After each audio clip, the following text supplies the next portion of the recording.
Karena langkah hukum Jokowi dengan 5 terlapor mampu mengakhiri polemik tudingan ijazah palsu, kami bahas bersama kuasa hukum Jokowi Rifai Kusumanegara. Selamat malam Bang Rifai.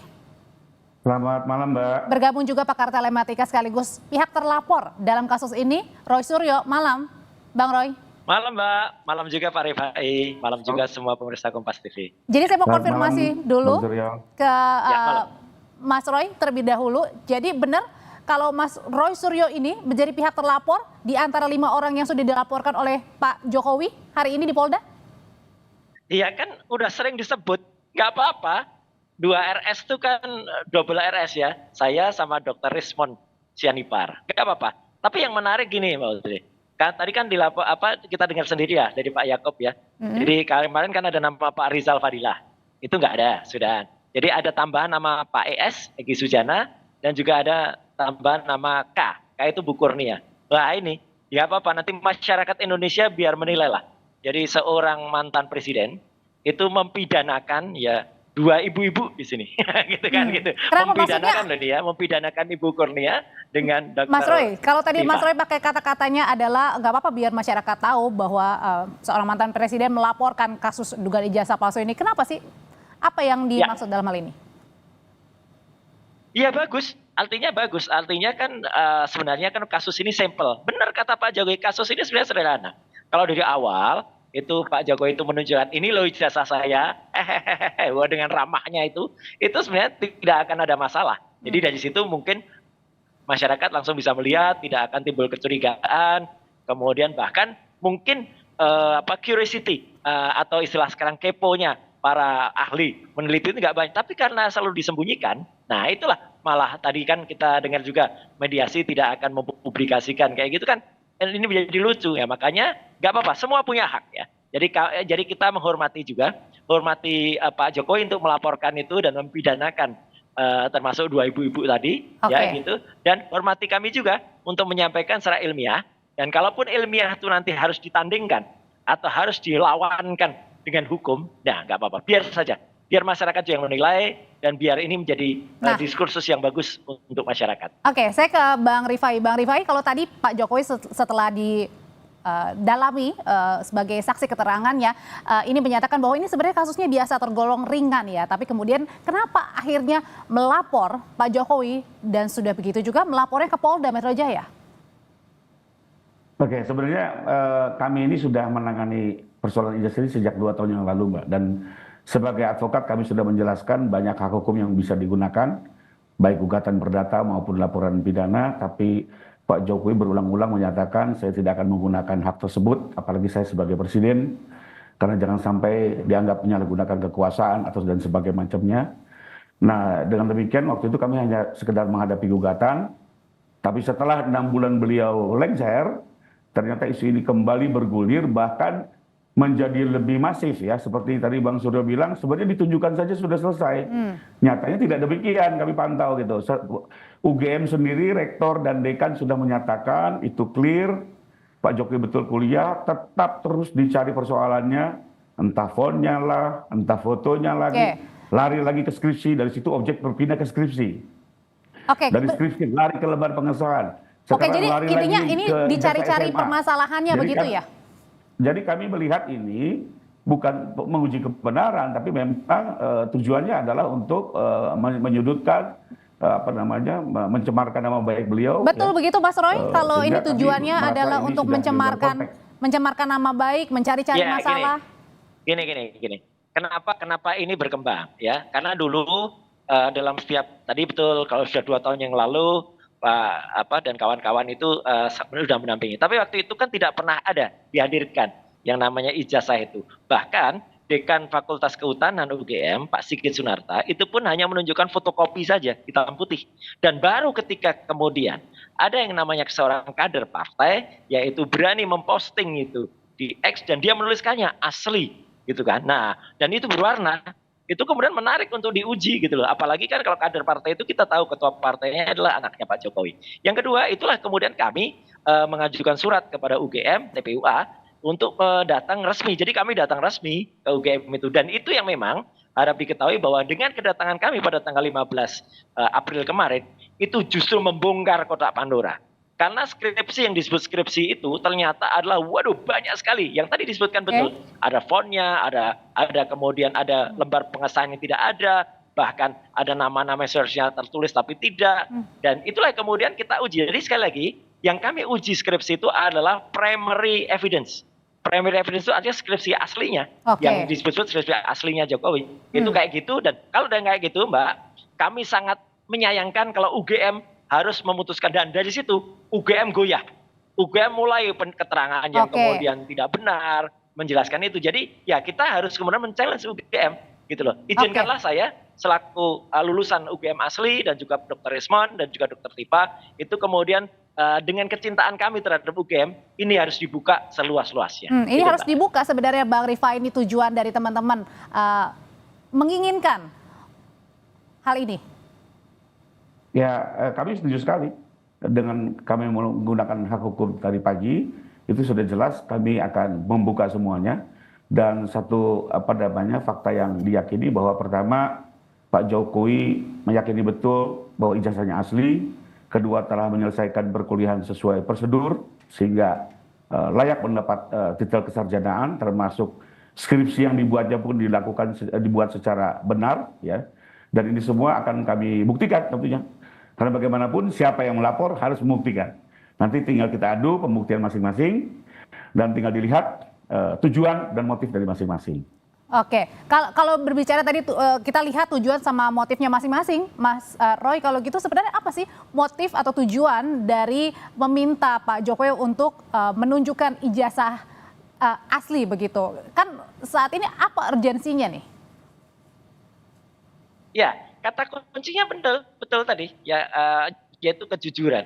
Ya, tujuan kejujuran itu bahwa Pak Jokowi itu sudah selesai menjadi presiden dan kemudian sekarang masyarakat biasa. Nah, itu bagus. Saya jujur juga apresiasi ya, gitu. Tadi datang langsung ya gitu. Jadi ini kan juga sudah ditunjukkan dulu presiden terdahulu jadi Pak SBY itu juga lapor sendiri. Nah, itu bagus ya. Karena pasal yang 310, 311 yang konon tadi akan digunakan ya, itu adalah harus orangnya datang langsung, tidak bisa diwakili oleh apalah, ada alap-alap lah, ada relawan apa gitu ya. Atau kalau misalnya mau pakai 160 itu pasal menghasut, ya itu pun juga lucu gitu, karena yang kita challenge ini adalah sudah tidak lagi sebagai kepala negara atau sudah tidak lagi penguasa. Tapi nggak apa-apa, semuanya biarkan berlanjut dan kita akan lihat bagaimana pembuktian itu. Dan kalau tadi Mbak, kalau saya bilang supaya tidak ada kriminalisasi, ya biar masyarakat juga yang menilai gitu ya.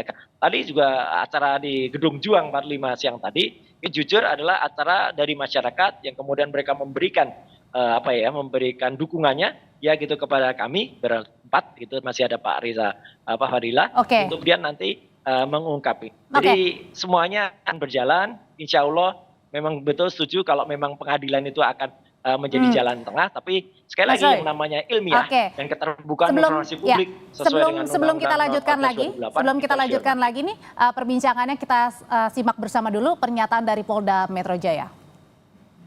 Beliau sudah diterima, kemudian beliau tadi diambil keterangannya di Subdit Kamnet ya, Ditreskrim Polda Metro Jaya. Jadi setiap laporan dari masyarakat yang masuk kemudian dilakukan tahap pendalaman dalam rangka penyelidikan. Ya, penyelidikan adalah serangkaian upaya yang dilakukan oleh penyelidik untuk mendalami apakah peristiwa yang dilaporkan itu ada dugaan tindak pidana atau tidak. Nah, inilah tahap yang sedang kami lakukan, dalam hal ini Subdit Kamnet Ditreskrim Polda Metro Jaya. Bang Rifai, sebenarnya apa saja sih yang ditanyakan penyidik ke Pak Jokowi? Apakah juga termasuk Pak Jokowi ini tadi membawa ijazah asli untuk ditunjukkan? Tadi Pak Jokowi sudah menjawab 35 pertanyaan penyidik dengan memberikan juga bukti-bukti yang relevan ya. Kami mengajukan 24 objek. Itu ada video, ada capture, ada foto, semua produk dari sosial media. Dan juga tadi beliau membawa ternyata tidak hanya ijazah S1 dari Fakultas Kehutanan UGM, tapi juga beliau sekaligus membawa ijazah asli di SD hingga SMA. Tadi diperiksa langsung, disaksikan bersama, kami juga menyaksikan. Oke, Mas Roy, sebenarnya apa sih yang membuat Mas Roy dan kawan-kawan ini tidak yakin dengan keaslian ijazah Pak Jokowi? Kan Pak Jokowi juga sudah melewati banyak hal ya, mulai dari wali kota, kemudian juga gubernur, presiden 2 kali Republik Indonesia. Ya, ini tidak hanya berlaku untuk Pak Jokowi ya, gitu, tapi juga pada pemimpin Republik ini nantinya juga, gitu loh. Jadi artinya jangan sampai presiden ini terulang lagi kalau ada hal semacam ini. Kenapa tidak yakin? Karena jawaban dari UGM itulah justru yang membuat kami itu semakin ragu gitu loh. Dengan adanya peristiwa tanggal 15 April yang lalu, dan di situ katanya UGM itu menunjukkan semua buktinya, katanya ada 34 bukti, tidak ada satu bukti pun yang digelar awalnya. Ya, baru ketika kami kemudian berdebat cukup panjang 1 jam, dan tadinya mereka bertahan dengan undang-undang keterbukaan informasi publik, saya ingatkan itu tidak termasuk pasal yang dikecualikan, baru mereka keluarkan. Dan ketika dikeluarkan itulah kemudian muncul banyak sekali kesalahan-kesalahan atau banyak sekali ketidakproperan dari apa yang disebut sebagai skripsi. Kalau skripsinya saja tidak ditandatangani dosen penguji, kalau namanya dosen pembimbingnya saja salah, kemudian titelnya juga salah, ya, kemudian di situ timbul keraguan terhadap cetakan dari skripsi itu yang itu jauh melampaui waktunya, ya pantaskah kami kemudian curiga kepada UGM gitu loh. Jadi bahkan kami sudah sampai ke kesimpulan kalau skripsinya itu jelas-jelas abal-abal, jelas-jelas tidak benar. Dengan skripsi yang tidak benar, dengan skripsi yang abal-abal, itulah makanya timbul, loh kok bisa timbul ijazah? Ijazahnya dari mana? Kalau ibaratnya orang kalau kemudian melalui satu Kenapa tahap, kalau gitu harus Pak Jokowi yang menunjukkan, ada kenapa KKN tidak menyasar juga ke UGM aja, Mas Roy? Tidak apa-apa loh, karena Pak Jokowi juga selalu mengatakan ijazahnya ada, gitu ya. Hanya kemudian kan tidak ditunjukkan. Sebenarnya persoalan ini benar kata Pak Jokowi tadi, ini sampel selesai. Kalau kemudian beliau tunjukkan waktu itu ya, waktu di awal itu, sehingga mungkin ibaratnya ada insting dari para peneliti ini, kemudian akademisi yang kemudian kami ini cinta pada kampus, kemudian tidak perlu terjadi gitu loh. Karena apa? Karena sudah clear dari awal. Tapi karena tidak ditunjukkan, bahkan berkali-kali sidang juga tidak disampaikan, itu yang membuat kemudian muncul gitu, Mbak. Oke, jadi kayaknya ada rasa greget nih Bang Rifai, buat teman-teman juga. Ini kenapa kalau mudah, kalau simpel, kenapa tidak langsung ditunjukkan aja ke publik? Kan sudah selesai, tidak perlu melalui proses panjang seperti ini. Dari awal kami sudah memprediksi bahwa tidak sesimpel itu, dan ternyata betul adanya. Ya setelah, jadi sebenarnya gampang aja Mbak. Untuk menguji keabsahan STNK perlu tanya siapa? Ya tanya Samsat. Untuk menguji jasa tanya siapa? Ya tanya kampus. Kampusnya sudah mengklarifikasi, malah diserang, dicari lagi objek lain, dicari lagi objek lain. Tapi begini Mbak, buat saya ini ada pendidikan politik dan pendidikan hukum yang cukup baik. Ya pertama, agar perkara ini betul-betul murni hukum, maka memang sekarang saatnya untuk melakukan upaya hukum, di mana Pak Jokowi pun sudah tidak lagi menjadi penguasa, dan Pak Jokowi pun juga menggunakan haknya sebagai warga negara. Jadi kita harapkan perkara ini berjalan sesuai apa adanya, objektif, berimbang, ya, dan tidak terpolitisasi. Itu yang pertama. Kedua, pendidikan hukum yang baik di sini adalah ini mungkin pembelajaran buat masyarakat di era kebebasan, ya, berdemokrasi, digital informasi, ternyata juga masih ada hak-hak hukum setiap warga negara yang perlu dijaga dan dihormati. Ya, kalau tadi misalnya disinggung oleh Bang Roy bahwa ini melakukan penelitian ilmiah, pertanyaannya apakah berkompeten, apakah memiliki kewenangan, apakah prosedurnya benar, dan yang terakhir apakah benar dipublikasi kepada publik secara berulang-ulang, sehingga kita memang melihat ini tidak lagi sesimpel apa yang disampaikan oleh Bang Suryo, dan kami juga tidak mau berandai-andai, kita gunakan hak hukum, biarkan berjalan, dan perlu dicatat Mbak, kami juga tetap menghormati asas praduga tidak bersalah, di mana dalam laporan pun kami tetap menyatakan terlapor dalam penyelidikan, tanpa perlu menyebut nama-nama, karena ini juga bagian dari kami mengedukasi masyarakat agar tidak mempolitisasi sebuah proses hukum, biarkan bekerja secara independen. Oke, Mas termasuk Roy. nanti siapapun terlapornya, saya tidak bilang Bang sudah terlapor ya. Saya tidak bilang, karena sampai saat ini masih bersifat lidik ya. Tapi siapapun juga nanti silakan menggunakan hak hukumnya, ya, membuktikan, dan ini semua akan berjalan secara objektif dan transparan, saya pikir. Kalau gitu Mas Roy juga sudah siap nanti pembuktiannya karena kan ada juga kekhawatiran dari Mas Roy sendiri tadi bilang jangan ada kriminalisasi kasus ini. Iya, kalau siap dari awal kita siap ya selaku peneliti, selaku berbasis ilmiah dari awal kita melakukan statement kalau itu fake atau itu misalnya real itu sudah jelas gitu loh. Jadi kita dari awal sangat siap bahkan diuji, ditampilkan kemudian misalnya sesama peneliti pun oke. Kalau ini mau ditarik ke hukum ya nggak apa-apa. Masyarakat juga ya biarkan yang menilai saja karena yang kita tampilkan itu kan sebenarnya dasar-dasar dari ilmu pengetahuan. Kalau itu fake itu adalah istilah ilmu pengetahuan, dia palsu atau tidak. Kalau memang benar ya kita katakan benar. Dan uji yang kita lakukan, misalnya dengan ELA, error level analysis, ya, dengan face comparison, dengan recognizer, itu semuanya adalah ilmiah gitu. Perkara soal apakah itu ditanyakan tadi dikomentari sesuai dengan kapasitas tidak, nggak apa-apa. Nanti kita lihat saja. Tapi juga artinya nanti, Mbak, perlu diingat juga bahwa sangat mungkin ya kalau nanti ini berlanjut, Pak Jokowi memang insya Allah harus datang lagi. Gitu. Karena kan pemeriksaan tadi baru pemeriksaan awal, gitu loh, baru di SPKT, baru di BAP di awal, kan belum diperiksa. Jadi tidak ada tadi misalnya kalau tadi ada harus ada misalnya ahli forensik dari kepolisian gitu misalnya tadi juga sudah hadir ikut memeriksa dan prosesnya nggak bisa diterima dengan waktu sekitar jam 10 sampai dengan jam 12 gitu. Jadi itu pemeriksaannya panjang. Saya dokter respon melakukan uji itu panjang. Jadi itu nggak bisa sesimpel itu. Kalau itu sampel itu ya mohon maaf ya berarti pemeriksaannya abal-abal juga gitu loh ahli yang nanti. Tapi nggak apa-apa lah. Oke kita tunggu saja dan moga-moga ini terbuka. Kalau terbuka pemeriksaannya itu akan menimbulkan semangat bagi masyarakat untuk mengedepankan keterbukaan dan tidak ada kriminalisasi. Bang Rifai, sebenarnya kalau sekarang ini respon dari Pak Jokowi gimana sih? Kan Pak Jokowi tidak hanya melaporkan soal tudingan ijazah palsu ke Polda, tetapi kemudian juga Pak Jokowi sebagai pihak terlapor juga dilaporkan untuk kasus ijazah juga, penunjukan ijazah di Solo begitu. Dan saat ini tadi tidak hadir juga pada saat mediasi. Gini Mbak, jadi kalau yang di Solo itu sebenarnya upaya gugatan perdata dengan objek yang berbeda, itu ijazah SMA.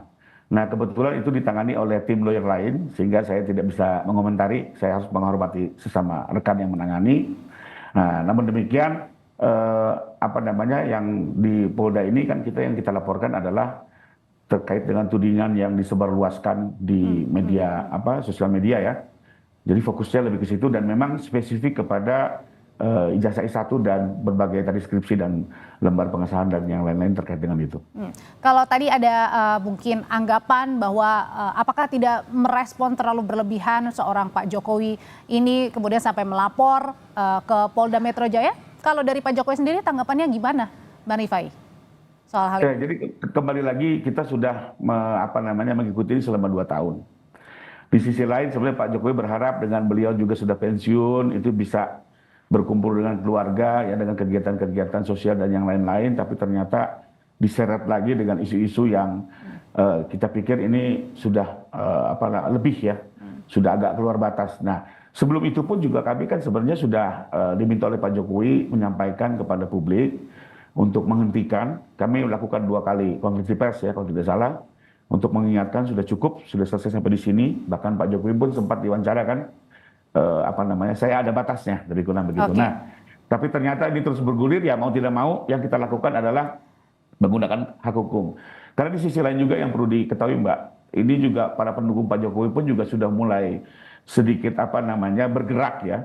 Kalau ini tidak segera diselesaikan dengan hukum nanti malah kita mengkhawatirkan terjadi hal yang tidak kita inginkan. Ini iklim demokrasi perlu kita jaga, kita kedepankan sebagai negara hukum. Nah, biarkan nanti terfokus kepada proses hukum itu sendiri.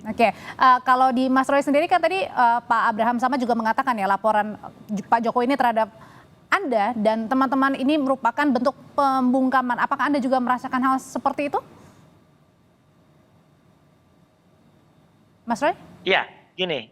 Jadi artinya semua biarkan berjalan, ya semua biarkan berjalan sesuai dengan sesuai dengan realnya sendiri-sendiri. Kami juga nanti akan sampaikan yang kami lakukan itu adalah penelitian secara ilmiah dan itu berbasis ilmu pengetahuan. dengan dasar-dasar yang bisa diuji. Kalau memang mau uji ya komparasinya adalah dengan ilmu pengetahuan juga, dengan ilmiah juga. Kalau mau ditarik-tarik ke ranah hukum nggak apa-apa, biar nanti ada teman-teman juga yang nanti akan memberikan argumentasi secara hukum. Clear aja kok, nggak ada masalah. Tapi yang jelas tadi meskipun tidak disebut ya, tapi kan inisialnya sudah ada tadi. Tadi Mas Yakob kan di depan wartawan tadi kan sudah menyebut inisial gitu ya. Ada K, ada Dr. T. K dan Dr. T itu sekali lagi itu adalah ibu-ibu gitu ya. Jadi nggak apa-apa. Kita lihat masyarakat nanti melihat mantan presidennya itu mempidanakan 2 ibu-ibu gitu. Mas Roy Suryo, terima kasih. Bang Rifai Kusumanegara, terima kasih juga untuk pandangannya terkait dengan dugaan penunjukan ijazah di depan polisi yang dilaporkan oleh Jokowi hari ini. Terima kasih.